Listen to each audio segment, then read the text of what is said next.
Akhenaton, A Revolução Espiritual do Antigo Egito, Trilogia, Livro 1, CD número 17, faixa número 1. Os soldados gritaram enlouquecidos com a empolgação do grande general e partiram rumo às suas casas para despedirem-se de seus familiares e prepararem-se para a viagem. Eu aproveitei que Horemheb estava sozinho e disse-lhe: Grande general, desejo ser liberado dessa missão. Ele me mirou nos olhos e respondeu com indignação: Estás louco, Radamés? Sabes que aprecio a tua estratégia de guerra e jamais admitirei não contar contigo nessa batalha. Eu fiquei alguns segundos em silêncio e falei: Horemheb, peço-te como amigo. Perdi minha esposa há pouco tempo.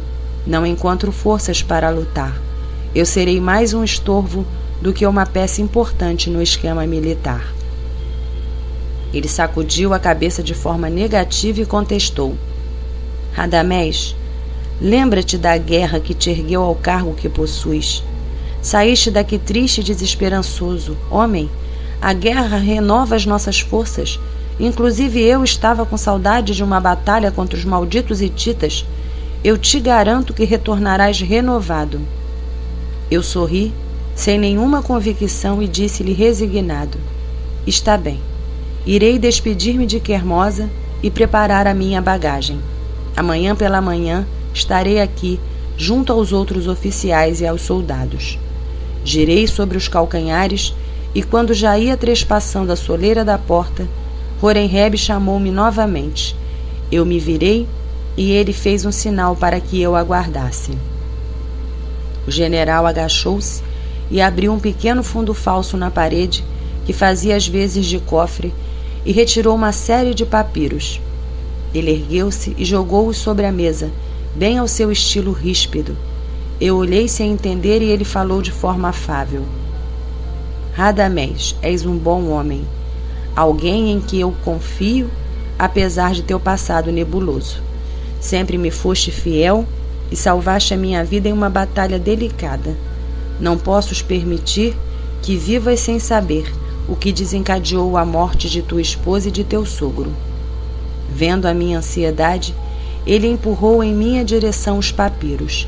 Ali estavam as cartas que Ramoses recebeu de Heliópolis e que Quermosa havia entregue ao vizir Aie. Eu as peguei e olhei uma a uma, tentando compreender como aqueles documentos comprometedores foram parar nas mãos de Horemheb. Ele sentou-se na cadeira e rapidamente esclareceu-me. Aie passou-me essa documentação após a morte de Ramoses. Quem entregou a ele foi a tua segunda esposa Quermosa. Aie me pediu para não falar-te sobre isso, mas não posso admitir que vivas sob o mesmo teto que aquela serpente sem que saibas o que ela fez e quem ela é. Acredito que a confiança é tudo na vida, e essa mulher não é confiável. É por esse motivo que não me apego a nenhuma, pois nenhuma mulher é digna de confiança. Com os papiros entre as mãos, quase estrangulando-os de tanta angústia, respondi de forma mecânica, com o olhar fixo na mesa à minha frente. Izzy era uma mulher confiável, a mulher mais formidável que já conheci.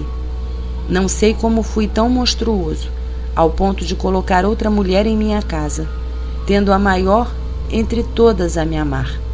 Os imortais me abençoaram, mas eu não soube compreender. Horemheb ficou em silêncio, percebendo que já estava falando demais. Eu meditei por alguns segundos e perguntei: Posso levar esses documentos comigo? Sim, eu já deveria ter queimado esses papéis. Utiliza como prova do crime quando fores julgar com as próprias mãos a traidora que vive sob o teu teto. Eu já estava me preparando para partir quando me lembrei da promessa de Horemheb quando salvei na guerra da Síria. Horemheb, quando salvei tua vida, disseste que eu poderia pedir-te qualquer coisa e atenderias o meu pedido. Estou certo? Ele vacilou alguns segundos e disse um sim reticencioso. Eu sentei-me novamente e falei: gostaria de pedir-te que, quando retornares dessa campanha militar, que te fará ainda mais vitorioso e respeitado pelo povo, mates Aie e assumas o cargo máximo da nação egípcia. Horemheb saltou como se fosse impulsionado por uma mola e me disse em voz baixa, mas autoritária: Que dizes, Radamés? Acha que sou um traidor e que matarei o nosso soberano? Eu recostei-me na cadeira e respondi sorrindo: Não vejo nenhum problema nisso, pois desde que nasci, isso foi o que sempre vi nas duas terras. Akenaton foi morto para roubarem-lhe o cargo, Nefertiti também, e agora Tutankhamon teve o mesmo fim. Todas as pessoas que um dia eu amei foram mortas por Aie. Akenaton, Nefertiti, Ramoses, Ise, Tutankhamon e quem sabe até mesmo Akhenaton. Portanto, desejo que Aie seja destruído e sua memória apagada de nossa história, para que ele não possua vida eterna. Horemheb ficou em silêncio por alguns segundos e respondeu-me: O que posso dizer-te é que sou um homem de palavra. Sempre cumpro o que prometo. Eu disse um dia que atenderia qualquer pedido teu por salvar minha vida. Em seguida, ele deixou escapar um sinistro sorriso. Agradeci a sua atenção e me ergui da cadeira para partir. Eu estava saindo em passos lentos do escritório quando me virei novamente e falei: Horemheb, gostaria de te pedir também que expulses os sacerdotes de Amon dos cargos administrativos do Egito. Essa corja apenas suga o sangue de nosso povo. Ademais, deverias promover o bondoso Deus de Akhenaton. Somente a força militar faria com que o povo aceitasse e seguisse o verdadeiro Deus, não deixando influenciar-se pelas intrigas do Deus obscuro. O general fechou o semblante e respondeu ríspido: Radamés, já fizeste o teu pedido. E mesmo que não o tivesses feito, jamais aceitaria essa tua louca ideia de promover esse Deus fraco que não apoia a guerra. Agora vai arrumar as tuas coisas e preparar-te para a viagem, pois eu preciso despachar alguns documentos antes de partirmos amanhã, quando Ra surgir no horizonte. Eu agradeci e saí do escritório a passos lentos. Não era bom abusar da paciência de Horemheb.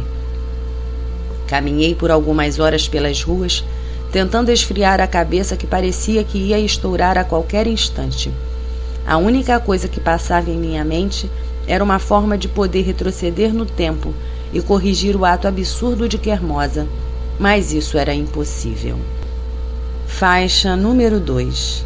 No final da tarde retornei para casa, onde Quermosa me recebeu radiante. Ela estranhou os meus gestos maquinais e minhas respostas monossilábicas, mas continuou a me abraçar tentando quebrar o gelo. Meditei por alguns segundos, respirei fundo procurando encontrar as palavras para lhe perguntar o motivo de ato tão macabro. Por fim, joguei os papiros sobre a mesa, assim como fizera Horemheb, e perguntei: Que fizeste, criatura? Ela arregalou os olhos e reconheceu de pronto as cartas comprometedoras que entregara ao vizir do Egito. Ela mordeu os lábios e disfarçou por alguns instantes. Em seguida, resolveu responder com agressividade, dizendo: Fiz o que deveria ser feito. Nunca me respeitaste nesta casa, tratando-me com menosprezo em relação a ela. Meus olhos ficaram injetados de raiva, mais parecendo duas bolhas vermelhas cor de fogo, assim como os demônios da mitologia cristã. Eu derrubei então as coisas que estavam sobre a mesa e gritei: És louca? Matar alguém somente por inveja? És maldita, e espero que os demônios do Amente te torturem pela eternidade pelo crime que cometeste. Se acreditas que terias meu amor pelo que fizeste, agora fica sabendo que terás o meu ódio por toda a eternidade. Ela correu em minha direção, até ficar com o rosto a 10 centímetros do meu, e disse sussurrando em voz pausada: Se estás com saudade da tua querida esposa, une-te a ela, já que não tiveste capacidade para salvá-la de ser murada viva. Aquela ameaça fez-me perder a razão. Quando ela se virou tentando fugir para o quarto, peguei-a pelos cabelos com a mão direita e a virei em minha direção. Saquei a adaga que todo soldado carregava no cinturão e cravei de cima para baixo no pescoço de Quermosa. O golpe da faca rompeu a artéria carótida interna e a veia jugular externa. O sangue quente espirrou em minha face. Essas lembranças são tão vivas que me trazem muita angústia. Agora, relembrando essas cenas, tenho a certeza absoluta da importância das incontáveis reencarnações para alcançarmos a evolução espiritual.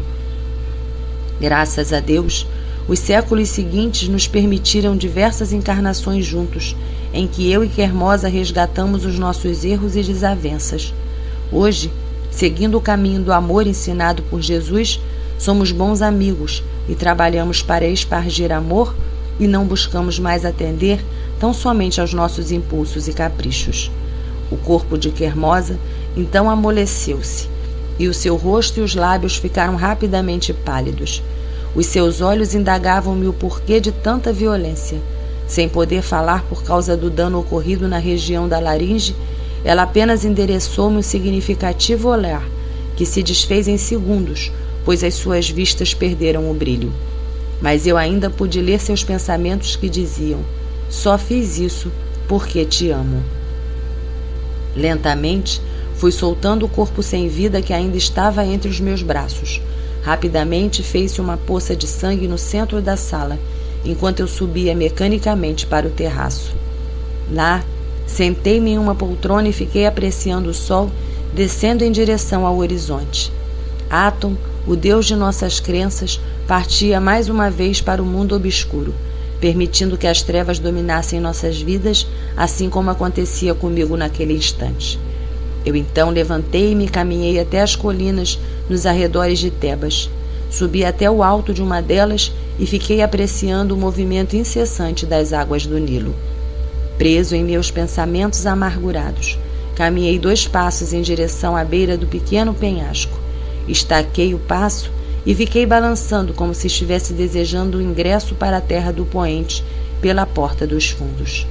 Naquele momento, ouvi a voz de Ramoses dizendo-me: Radamés, não cometas esse gesto que te causará um sofrimento inenarrável. O suicídio é um dos atos mais contrários à lei de Atom. Ele dá a vida. Somente ele pode tirá-la. Era possível, inclusive, sentir a mão de Ramoses sobre o meu ombro, mas eu não ousava olhar para trás. Minha vidência mediúnica poderia fazer-me ver minha bela Izzy compadecendo-se de mim por cometer um ato tão desprezível.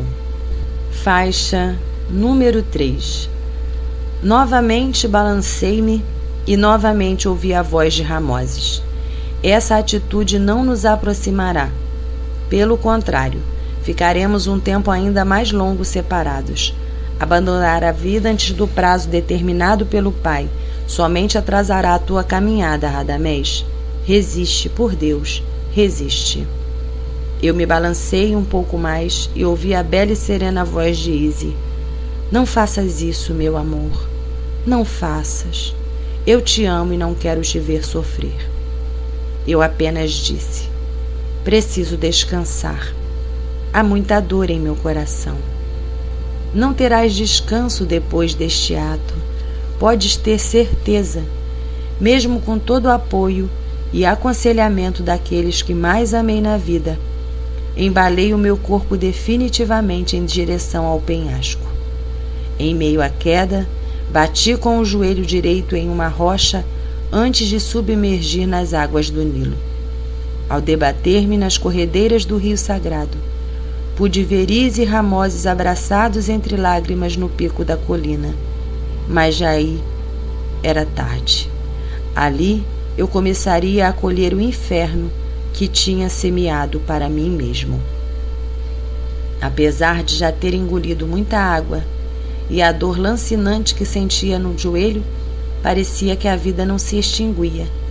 Debati-me por longo tempo, sem saber que fazia isso em espírito, pois o meu corpo fora encontrado pelos soldados no dia seguinte, preso entre caniços de papiro à margem do Nilo.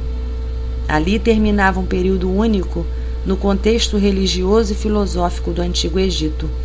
A Revolução de Amarna foi um acontecimento sem paralelo na terra de Queme, porque durante os mais de 3.000 anos de sua história, o povo foi politeísta.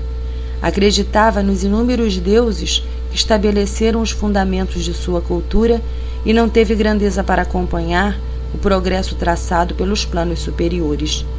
Caso isso tivesse ocorrido, provavelmente hoje o Egito seria uma grande nação. Somente 1.500 anos depois, o monoteísmo voltou ao Vale do Nilo, mas já era muito tarde para os projetos da alta espiritualidade. Devemos sempre estudar as novas oportunidades que surgem em nossas vidas. Somente através do estudo e do discernimento seremos sábios. Se fugirmos das mudanças impostas pela evolução, com o medo de perdermos o controle sobre o que dominamos, jamais seremos felizes. O duplo país então voltou ao seu curso normal, feliz por poder continuar a viver aquilo que sempre lhe foi comum, perdendo a grande oportunidade de crescimento espiritual que traria ao seu povo uma vida melhor e mais feliz, sem a necessidade de seguir pela estrada da dor que acompanha a todos que se negam a evoluir pelo agradável caminho do amor e da sabedoria. Depois de um longo período que me pareceram séculos, fui resgatado do turbilhão das águas pelas mãos generosas de Ramoses. Ele então me disse: conseguimos intervir perante o grande tribunal de Aton para resgatar-te. Deves retornar ao cenário da vida humana para lá corrigir as tuas falhas e auxiliar novamente no programa de evolução espiritual da humanidade. E assim, reencarnei entre os hebreus, como escravo do próprio povo de que antes eu me orgulhava de possuir o sangue. Mas já não era mais belo e saudável. Eu tinha um grave problema respiratório e mancava da perna direita. Somos apenas atores no teatro da vida, buscando em cada nova encarnação vencer as nossas imperfeições morais que nos separam da luz de Deus. E foi assim que casei-me com uma mulher com deficiência nas cordas vocais, quase sem fala, mas sempre autoritária e vingativa, que chamava-se novamente Quermosa. Aguardamos ansiosamente a chegada de Moisés, o libertador, ao qual deveríamos auxiliar na sagrada missão de difundir entre o povo de Israel a crença no Deus único, Jeová e Yahweh, que significa aquele que cria, o mesmo Deus Aton, que criava a vida e a abençoava com seus raios solares no Egito, agora teria de apresentar-se sob uma forma autoritária para que seus indisciplinados filhos aprendessem a respeitá-lo, a amá-lo e a obedecê-lo durante uma longa caminhada pelo deserto que duraria 40 anos. Ali estavam reunidos os mesmos sacerdotes de Amon e o povo supersticioso de Tebas, da 18ª dinastia, mas agora na pele da raça hebreia que fora escravizada pelo orgulhoso povo egípcio. Mas essa é uma outra história. Quem sabe Jesus nos permita contá-la em outra oportunidade, sob a orientação do grande Hermes Ramoses. Faixa número 4. Epílogo. Aie governou as duas terras por 4 anos. Na primavera de seu último ano, Horemheb retornou vitorioso da batalha no deserto da Síria. Os guerreiros hititas foram subjugados pelo organizado exército de Horemheb e retornaram ao seu país contaminados por uma estranha peste, provavelmente causada pelo contato com os corpos mortos em estado de putrefação. Inclusive o rei Suppiluliumas morreu algumas semanas depois do fim da guerra, vítima da epidemia, sendo substituído no trono por seu filho Mursilis II.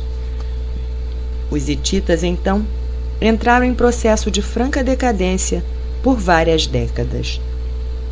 Mursilis II não herdou a grandeza administrativa e militar do pai, que levou a terra de Hatti ao máximo de seu esplendor. Horemheb, além de dominar definitivamente toda a região, ainda expôs os hititas a uma grave humilhação. Caso o general egípcio tivesse prosseguido com a campanha militar, certamente conquistaria inclusive a terra de Hatti.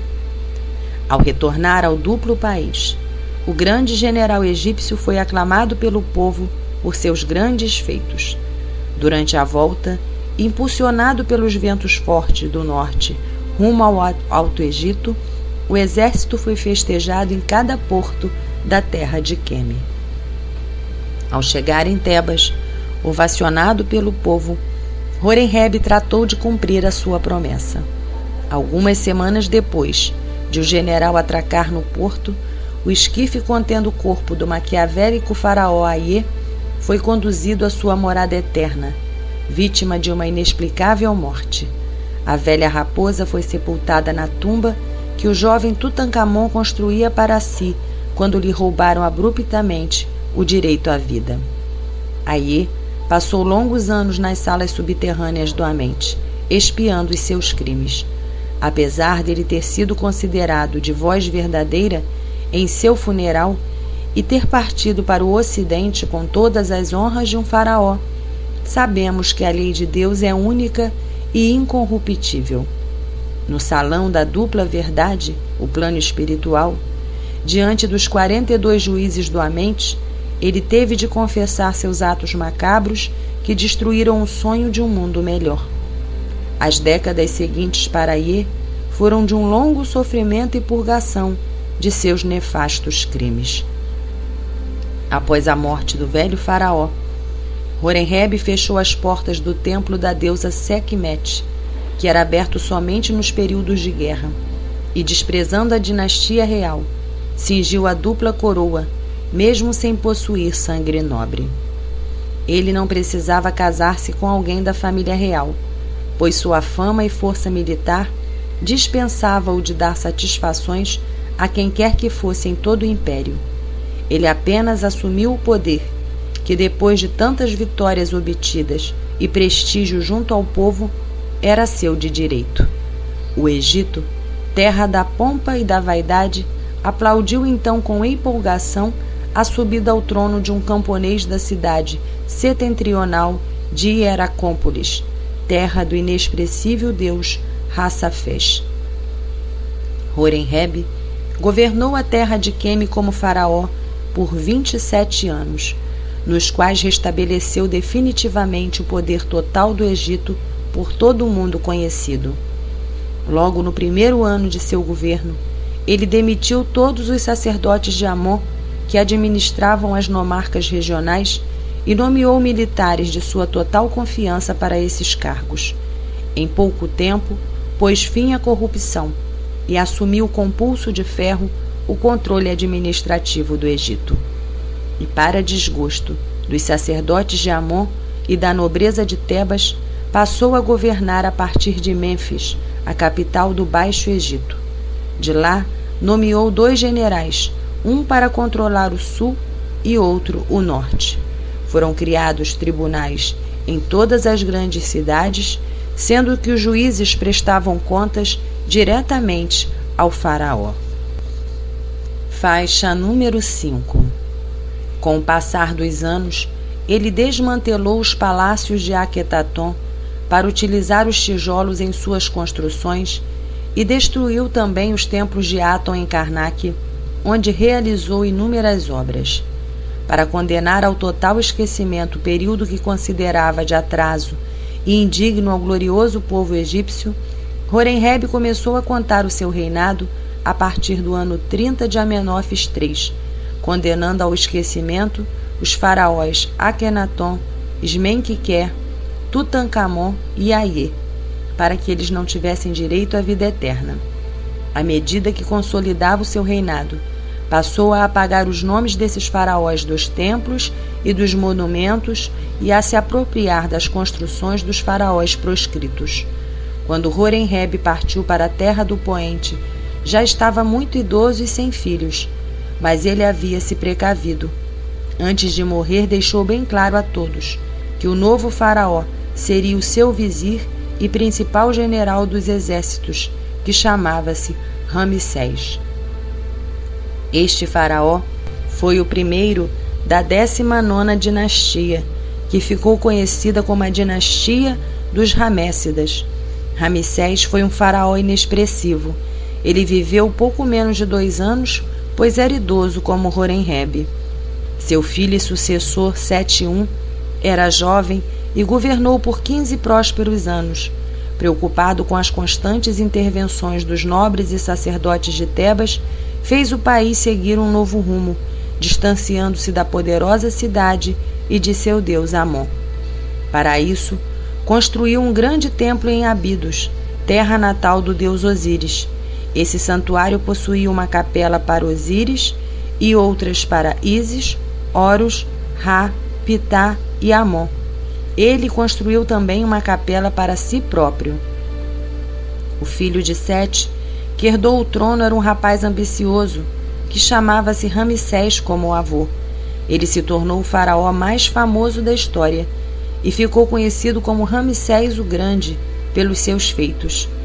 Este foi um grande homem de marketing. Todas as suas iniciativas, mesmo as fracassadas e inexpressivas, eram louvadas com grandes realizações. Inclusive a famosa batalha de Kadesh contra os hititas, que encerrou-se sem um vencedor, foi amplamente divulgada como uma vitória de Ramsés II. Após a batalha, Ramsés II assinou um tratado de paz com a terra de Hati, que durou mais de 50 anos. Inclusive, uma das filhas do rei hitita foi enviada ao Egito para tornar-se uma das esposas do faraó. Ramsés II foi também um dos faraós que mais perseguiu a memória de Akenaton, destruindo a cidade de Aquetaton definitivamente e autorizando o povo de Hermópolis a utilizar o material de construção que lhes interessasse em suas obras, haja vista a proximidade entre as duas cidades. Aos olhos dos homens, sempre ávidos por conquistas meramente humanas e pela vaidade das glórias transitórias, Ramsés foi grande, enquanto Akenaton não passou de um homem louco e fraco. Mas aos olhos da vida maior, a visão é completamente inversa. Akenaton foi um sábio inesquecível, enviado pelo Cristo, que difundiu uma nova forma de um homem ver o mundo. Já Ramsés não passou de um homem com pouco alcance espiritual, enceguecido pela vaidade e pelo orgulho. Enquanto Akenaton foi uma alma sensível, preocupada com questões sociais, Ramsés II cultuou ao máximo o seu egocentrismo, erigindo monumentos a si próprio com o custo do sangue dos escravos, demonstrando não a sua grandeza, mas a sua tentativa inútil de tornar-se uma divindade. Com o passar dos anos, Ramsés o Grande transferiu a capital do Egito para um novo local no delta, que ficou conhecido como Per-Ramsés, que significa o domínio dos Ramessidas. A mudança deveu-se ao fato de a região do delta tornar-se o polo econômico mais importante do Egito durante a 19ª dinastia. Faixa número 6. Mas, durante a sua juventude, ele teve um contratempo. Uma de suas irmãs teve um relacionamento com um impuro hebreu e engravidou.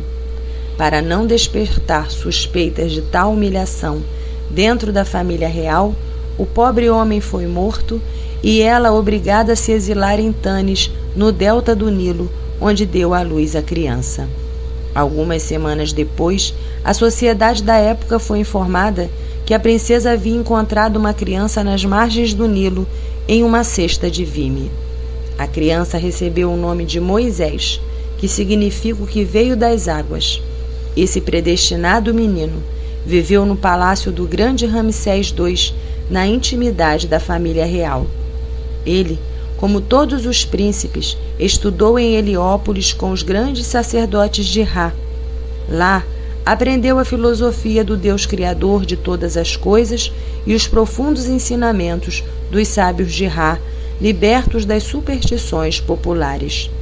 Moisés, com sua inteligência fulgurante, percebeu o que Akenaton havia compreendido 100 anos antes. Ele então passou a ouvir a voz do Cristo planetário em seu íntimo e assim tornou-se o novo profeta do grande e único Deus. Através da sabedoria secular dos templos de Heliópolis, entendemos a semelhança entre o hino a Aton de Akenaton e o Salmo 104, hino a Jeová, o Criador dos Hebreus. Moisés e Akenaton estudaram na Cidade do Sol e lá iluminaram as suas mentes para serem os precursores do progresso espiritual da humanidade. Com o passar do tempo, Moisés descobriu sua origem hebreia por parte de pai. Ao ver que seu povo sofria a humilhação da escravidão, rebelou-se contra os egípcios e foi exilado para o deserto por ordem de Ramsés, onde conviveu com outros povos e entre os seus irmãos israelitas. Ramsés viveu longos anos. Diríamos até que viveu muito para os padrões da época. Em sua maturidade, construiu grandes monumentos, utilizando-se da mão de obra escrava do povo de Canaã, e usurpou outros tantos dos faraós anteriores. Ele teve um reinado de 67 anos e deixou como herdeiros mais de 100 filhos gerados de sua esposa real, Nefertari, e das mulheres de seu harém. Com a morte de Ramsés II, assumiu o seu 13º filho, Meneptah. Durante o seu curto reinado, que durou apenas 10 anos, Moisés retornou do deserto e desencadeou a libertação do povo de Israel das garras do inimigo, estabelecendo a crença no Deus único Jeová entre o cativo povo hebreu. Merneptah morreu afogado nas águas espumantes do Mar dos Juncos, tentando evitar a fuga dos hebreus para a terra prometida. Com a libertação do povo escolhido pelo Deus único, começou a lenta, porém inexorável decadência do Império Egípcio. A partir desse período, os egípcios passaram a ser sempre subjugados por outros povos. O Deus único Jeová pôs fim, então, ao império que o desprezou sob a personalidade do Deus Sol, Aton. O Egito presenciou naquele período seu último momento de esplendor como nação independente. No final do novo império, o país voltou a ser invadido, desta vez pelos assírios. Conseguiu uma curta independência, mas chegaram os persas, os macedônios, os gregos, os romanos e, finalmente, os árabes. A partir daí, Moisés difundiu entre o povo de Israel a crença no Deus único e vários projetos da espiritualidade foram iniciados com o objetivo de preparar os homens para o grande momento de evolução espiritual da humanidade. Faixa número 7. Os conceitos de Hermes no Egito, de Orfeu na Grécia e de Rama na Índia brilharam com mais intensidade, iluminando os sábios nas escolas iniciáticas. Os profundos ensinamentos de Krishna brilharam intensamente entre os povos do Oriente. Zoroastro reencarnou na Pérsia, erradicando o politeísmo e o sacrifício de animais entre seu povo. Confúcio, na China, estabeleceu princípios morais, orientando os homens para uma nova forma de ver e viver a vida. Meriha reencarnou na Grécia, na personalidade de Pitágoras. Há uma nota explicativa que eu passo a ler. Além de ter reencarnado na personalidade de Meriha, conforme nos revela Radamés nesta obra, Ramatiz teve outra passagem pelo Egito ao tempo do faraó Merneptah, filho de Ramsés II, na 19ª dinastia, encarnação em que foi contemporâneo de Allan Kardec, que era então o sacerdote Amenófis, segundo nos informa Cílio Mais, principal médium de Ramatiz, na obra Mensagens do Astral, editora Conhecimento, 17ª edição. Voltando ao texto.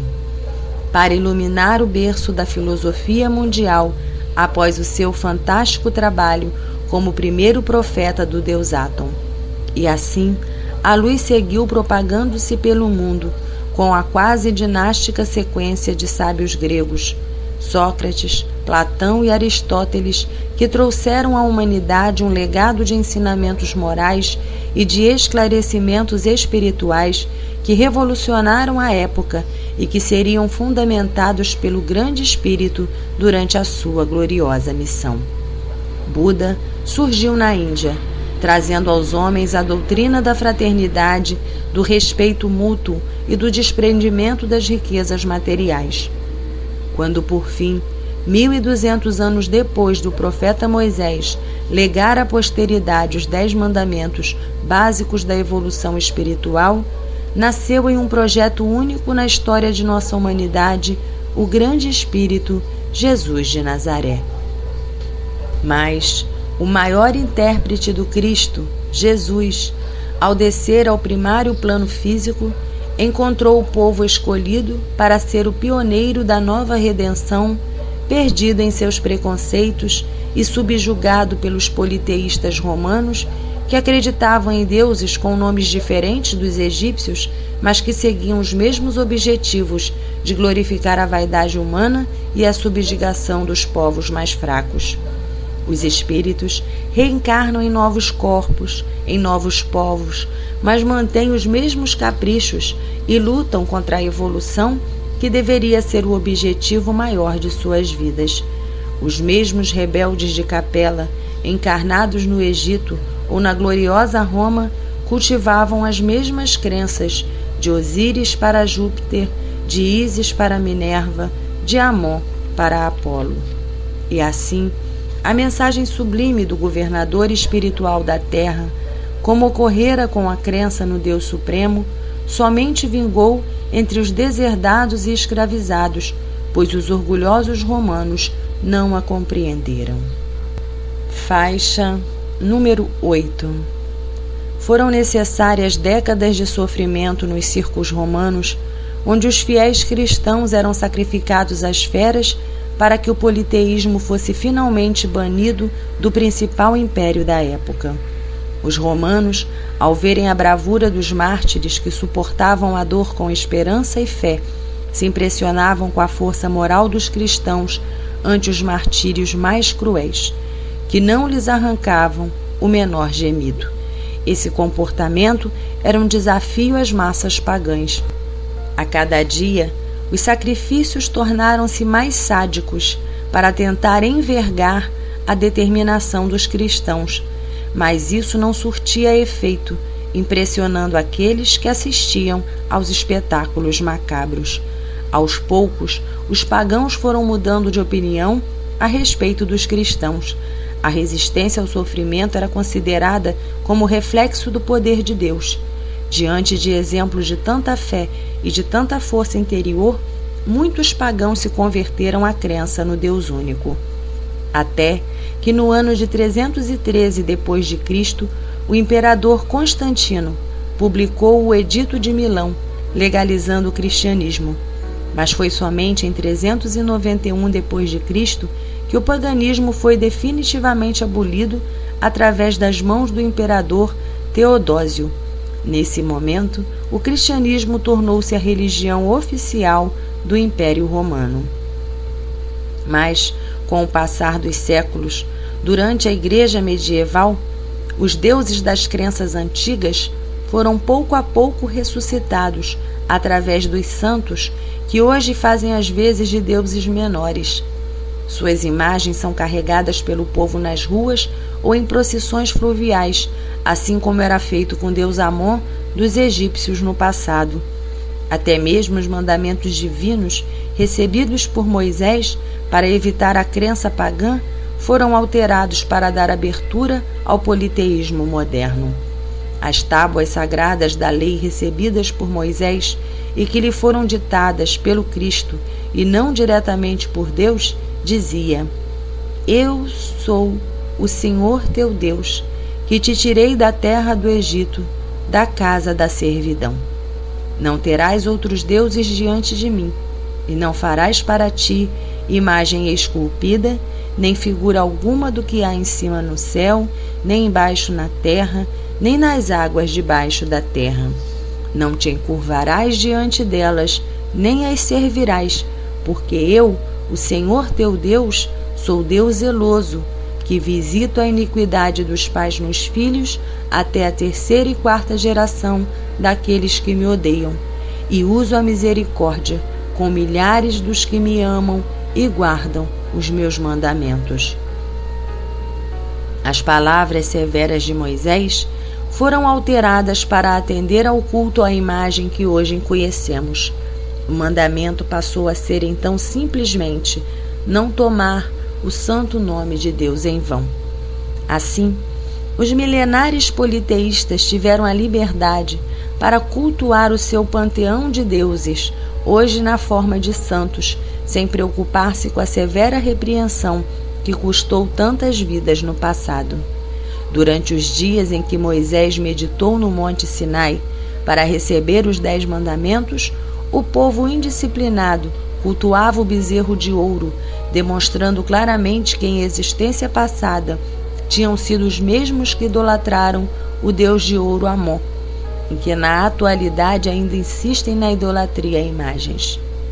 Mas uma nova era está para surgir no horizonte da evolução humana, e então os homens finalmente compreenderão a mensagem imorredora de Akenaton, que nos ensinou a adorar tão somente o Deus Pai, Criador de todas as coisas, antes de Moisés, e a amar e respeitar os nossos semelhantes, cultuando o espírito de fraternidade antes do inesquecível Jesus.